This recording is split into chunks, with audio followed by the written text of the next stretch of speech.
If you're someone who thinks deeply about life, there's something you need to know.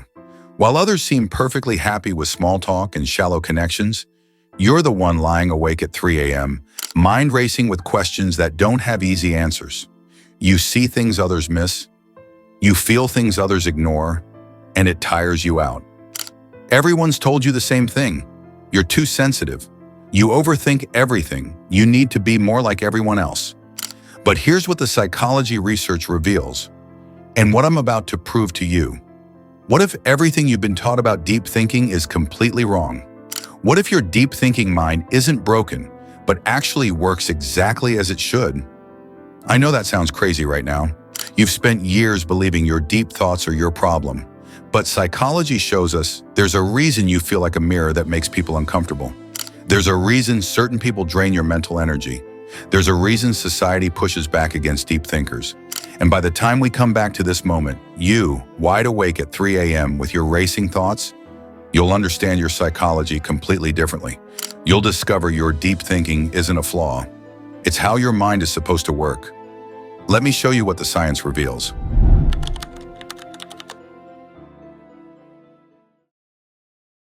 Here's something nobody talks about.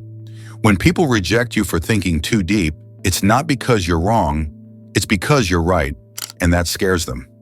Let me tell you about Tanasha. She worked at a company where everyone had to attend these weekly meetings that literally accomplished nothing. While her coworkers just showed up and zoned out, Tanasha couldn't help herself. She raised her hand and asked, "What's the actual goal of these meetings?" "Because we could cover this stuff in an email." The room went silent. Her boss got defensive. Her coworkers avoided eye contact. Nobody said, "Great question." Instead, she got labeled as difficult and not a team player. Sound familiar? Here's what was really happening. When Tanasha asked that simple question, she became like a mirror. But she wasn't showing people what they wanted to see. She was showing them what they were afraid to face, that they'd been wasting 2 hours every week for years and nobody had the courage to speak up. Tanasha's question didn't just challenge the meeting, it challenged who they thought they were. Smart, efficient professionals. See, you can handle someone being stronger or richer than you. But when someone shows they think clearer than you, that hits different. It makes people wonder if they're not as smart as they thought. This has been happening forever. Think about when Galileo said the Earth moves around the sun. He wasn't just correcting astronomy, he was destroying people's whole belief that humans were the center of everything. Or Darwin talking about evolution. He wasn't just explaining animals. He was shattering the story that humans were specially created by God. And you? Every time you ask, "But why?"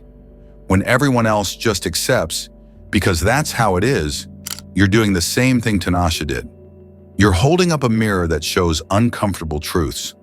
But here's the crazy part. The exact thing that makes people push you away, your refusal to just go along with whatever you're told, is what the world actually needs. While everyone else sleepwalks through life, you're the one staying awake and asking the hard questions. That rejection you feel? It's not a mistake. It's proof your brain is working exactly right.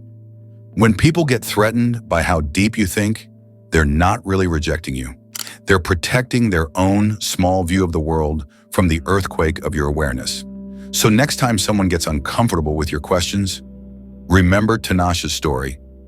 Mirrors don't say sorry for what they show, and neither should you. Because what if that uncomfortable feeling you cause isn't something wrong with you? What if it's something you need to understand about everyone else?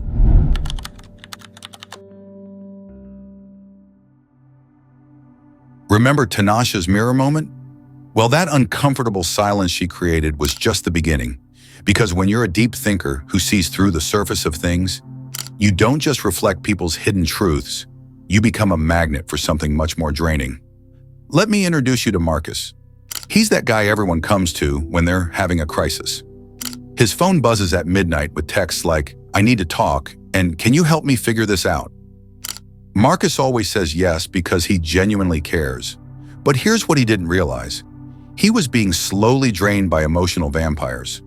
These aren't scary movie vampires. They're regular people who feed off your mental and emotional energy without even knowing they're doing it. And if you're a deep thinker, you're basically a five-star restaurant to them. Here's why this happens. Deep thinkers feel everything more deeply. You don't just understand people's problems. You actually feel them. When someone dumps their drama on you, you soak it up like a sponge. You take on their stress, their worry, their pain, and they walk away feeling lighter while you're left carrying their emotional baggage. Marcus learned this the hard way. After years of being everyone's personal counselor, he started getting headaches, feeling exhausted all the time, and losing interest in things he used to love. His body was literally showing the signs of being drained, tired all the time, tense muscles, even getting sick more often. But here's the worst part. The same people who drained Marcus were never around when he needed support. It was always a one-way street. They came to feast on his insights and emotional energy. But when he needed someone to listen, suddenly everyone was too busy. Sound familiar? If you're nodding right now, you've experienced what happens when your natural gift for understanding others becomes a curse that leaves you emotionally wiped out. Think about your own life. How many conversations do you have where you're giving advice, solving problems, or just listening to someone complain? Now compare that to how often someone asks, "How are you doing? What do you need?" The ratio is probably pretty eye-opening, isn't it? This isn't your fault. Deep thinkers naturally attract people who need help because you have something precious, the ability to see solutions others miss, and the emotional space to hold their pain. But when you don't protect that gift, it becomes a feeding ground for energy vampires. Just like Tinashe's mirror showed people truths they didn't want to face, your empathy shows people a safe place to dump emotions they don't want to carry. The difference is, mirrors don't get exhausted from reflecting, but you do. So here's the question that changes everything. What if your exhaustion isn't a sign that you're weak? What if it's a sign that you're giving away something incredibly valuable without even realizing it?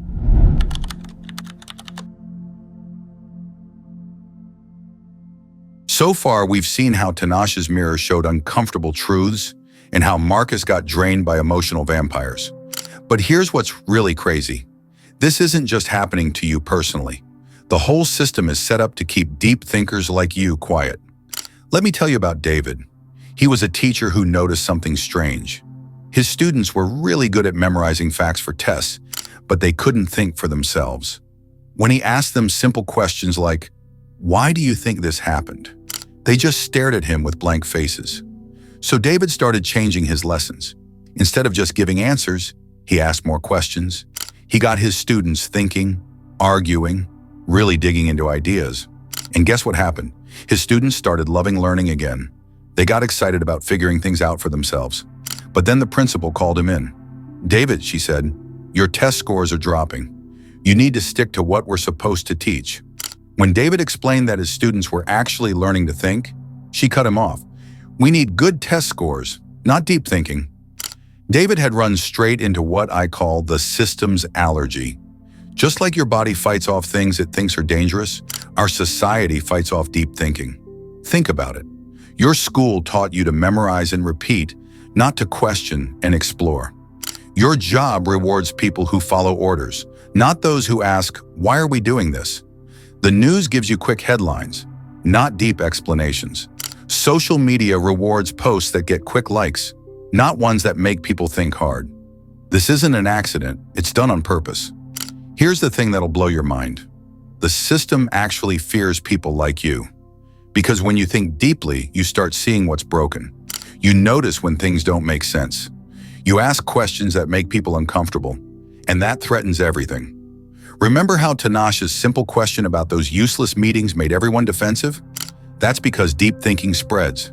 When one person starts questioning things, others might start questioning too. And if everyone starts thinking for themselves, who's going to blindly follow the rules? The system needs people to stay asleep, to just go along with whatever they're told. But you're wide awake, and that makes you dangerous. This is why the media talks about celebrity gossip instead of important issues. Why schools teach you to pass tests instead of how to think. Why jobs punish people who point out problems instead of rewarding them for solutions. It's not that the people running these systems are evil. Most of them don't even know what they're doing. They're just part of a machine that's been built to keep things exactly as they are. But here's what they don't get. While they're busy trying to keep everyone in line, they're actually throwing away the one thing they need most: new ideas, progress, solutions to real problems.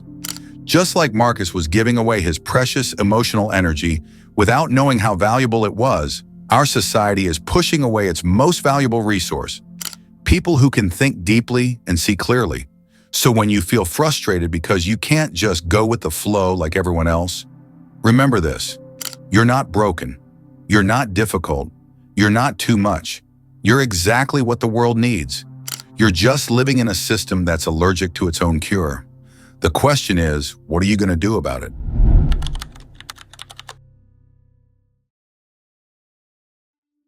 So now you know the truth. Tinashe's mirror showed people what they didn't want to see. Marcus got drained by emotional vampires who took his energy. And David hit a wall when the system fought back against his deep thinking. But here's where everything changes. What if I told you that all this pain, the rejection, the exhaustion, the feeling like you don't belong, isn't punishment? What if it's actually getting you ready for something? Let me tell you about Maya. For years, she felt completely alone. She'd lie awake at 3 a.m., her mind racing with deep thoughts about life, meaning everything. While her friends were posting party photos, she was wondering about bigger questions. Why do people pretend to be happy when they're not? What's the point of chasing things that don't really matter? Everyone told Maya she was too intense and needed to lighten up. She started to believe something was wrong with her. She tried to be more like everyone else. Small talk, fake smiles, caring about things she didn't actually care about. But it felt like wearing clothes that didn't fit. Then one day, Maya realized something huge. What if her problem wasn't actually a problem at all? What if her deep thinking wasn't broken, but special? This is what wise people have always known. Your wound is where the light gets in. The very thing that makes you feel different, alone, even broken, that's often where your greatest strength comes from. Think about it. Every person who changed the world was considered weird, too much, or broken by the people around them. They felt the pain of not fitting in, but instead of seeing that pain as something to fix, they saw it as something to respect. Your loneliness isn't punishment, it's training. While everyone else is distracted by shallow stuff, you're developing something rare, the ability to see what really matters. Your sensitivity isn't weakness. It's a superpower that lets you feel what others miss. Remember how Marcus felt drained because he absorbed everyone's emotions? That same sensitivity that tired him out also gave him amazing insight into people. The mirror that made Tinashe uncomfortable in meetings, that same mirror helps her see solutions others can't. Here's what nobody tells you about being a deep thinker. Your pain has a reason. Every sleepless night you spent thinking deeply, every time you felt like an outsider, every moment you've questioned what everyone else accepts, it's all been getting you ready for something important. You're not meant to fit into a world that's scared of depth.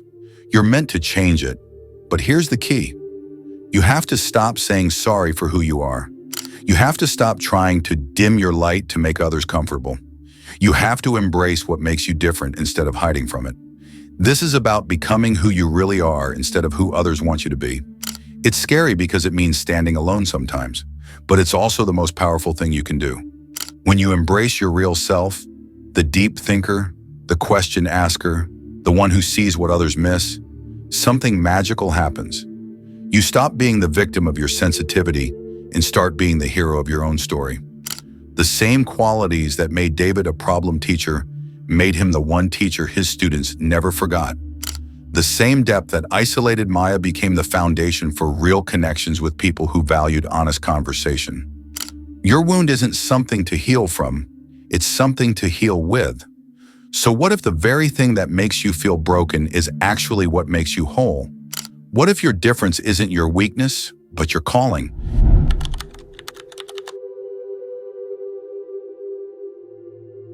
Remember where this journey started?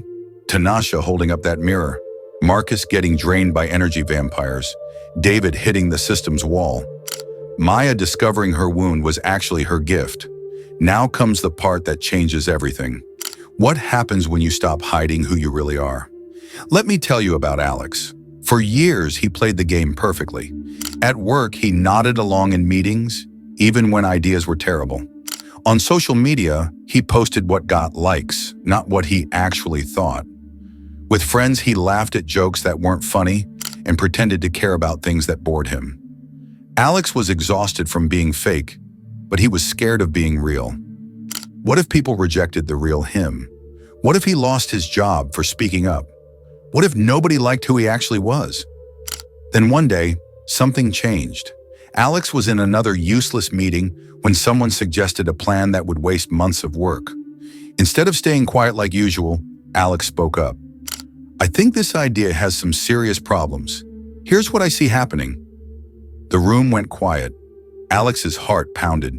But then something amazing happened. Other people started nodding. Someone else said, "Actually, Alex is right. I was thinking the same thing but didn't want to say it." That moment changed Alex forever. He realized something huge. When you have the courage to be real, you give others permission to be real too. This is what I call the realness revolution. It doesn't start with everyone else changing. It starts with you choosing to be real in a world full of fake. Think about it. Every time someone posts something honest instead of perfect on social media, it makes others feel safe to be human too. Every time someone asks a real question in a meeting, instead of just going along, it makes space for others to think.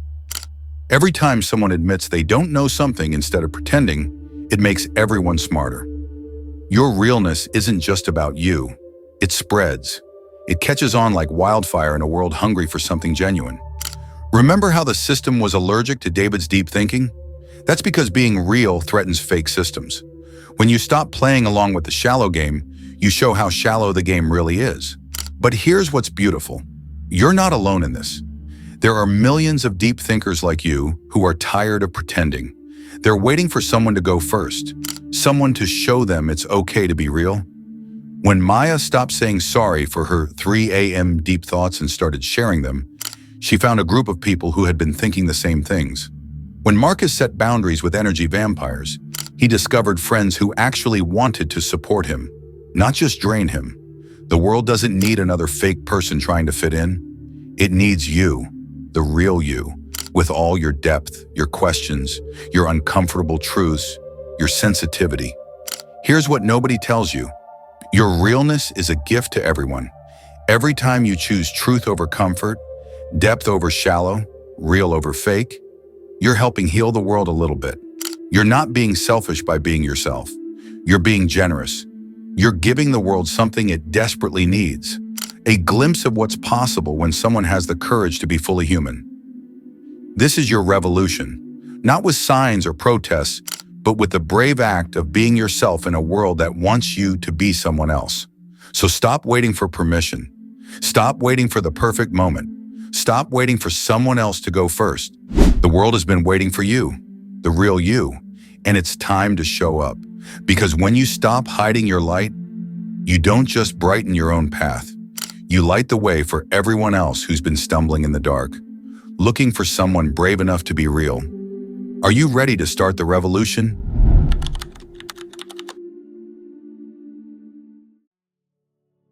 Here we are again. It's 3 a.m. and you're wide awake. But something's different now. The weight you used to feel crushing down on you, it's still there, but it doesn't feel heavy anymore. It feels special. Remember when we started this journey, you thought something was wrong with you. The mirror that Tanasha held up made you uncomfortable because it showed you how different you were. Marcus's story of being drained by energy vampires felt too familiar. David's battle with the system seemed hopeless. Maya's wound felt too deep to heal. But now you see it all differently, don't you? That mirror isn't showing your flaws, it's showing your gift. The same depth that made you feel broken is what makes you whole. The same sensitivity that tired you out is what gives you superpowers others don't have. The same questions that made people uncomfortable are exactly what the world needs to hear. You're not awake at 3 a.m. because you're broken. You're awake because you're the one keeping watch. While everyone else sleeps through life, accepting whatever they're told, you're the guardian of truth. You're the one asking the hard questions, seeing through the lies, refusing to let important things be forgotten. This is your calling, not your curse, your calling. Think about what you've learned. When Tanasha asked that simple question about the useless meeting, she wasn't being difficult. She was being a truth teller. When Marcus felt drained by emotional vampires, he wasn't weak. He was learning to protect something precious. When David challenged the shallow education system, he wasn't causing problems. He was offering solutions. And when Maya embraced her 3 a.m. thoughts instead of saying sorry for them, she found her people, the other deep thinkers who had been hiding, waiting for someone brave enough to go first. Now it's your turn.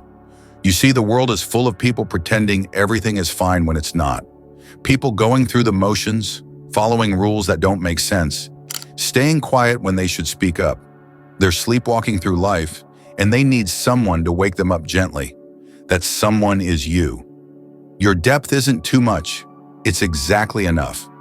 Your questions aren't annoying. They're necessary. Your sensitivity isn't weakness. It's strength the world desperately needs. When you embrace who you really are, something magical happens.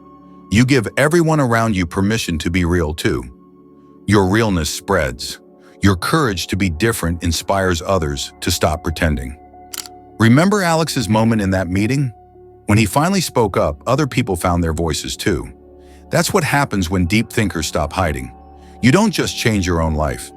You change the lives of everyone around you. This is the truth they don't want you to know. You're not the problem with the world. You're the solution. Every sleepless night you've spent thinking deeply has been getting you ready for this moment. Every time you felt like an outsider, you were being trained to see what insiders miss. Every wound you've carried has been teaching you how to heal others. The very thing that made you feel different is exactly what makes you necessary. So here you are, awake at 3 a.m. again. But this time, you know why. You're not broken. You're chosen. You're not too sensitive. You're perfectly made for a world that's lost its feeling. You're not too deep. You're exactly deep enough to reach the places others can't go. The world needs your questions. It needs your uncomfortable truths. It needs your refusal to accept shallow answers. It needs your ability to see what others miss and feel what others ignore. This is your special calling, to be awake in a sleeping world, to ask questions in a world of silence, to feel deeply in a world that's gone numb, to think clearly in a world of confusion. Welcome home, deep thinker. This is who you've always been. This is why you're here. The world has been waiting for you to realize it, and now you have.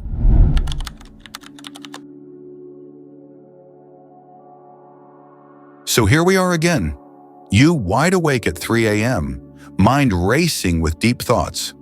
But now you know exactly why you're here. Your deep thinking mind isn't broken. It works exactly as it should. That tiredness you feel, it's not from being flawed. It's from carrying the weight of truth in a world that prefers lies. You're not lying awake because something's wrong with you. You're awake because you're the guardian. While everyone else sleeps through life, you're keeping watch. The psychology is clear. You're exactly how you're supposed to be. Every deep thinker in history felt the same weight. Every person who changed the world started right where you are, feeling different, misunderstood, too much. But they discovered what you now know. Being different isn't your weakness, it's your superpower. So the next time someone tells you to lighten up or stop overthinking, remember this. The world doesn't need more shallow people. It needs more people like you. Here's my question for you. Now that you know your depth is your gift, not your curse, what are you going to do with it? How will you use your mirror to reflect truth? How will you protect your energy while still caring deeply? How will you stay authentic in a world that rewards fake? If you're ready to join a community of deep thinkers who refuse to apologize for who they are, hit that subscribe button, because this is just the beginning of understanding how your mind really works. Remember, you're not too much. You're exactly enough.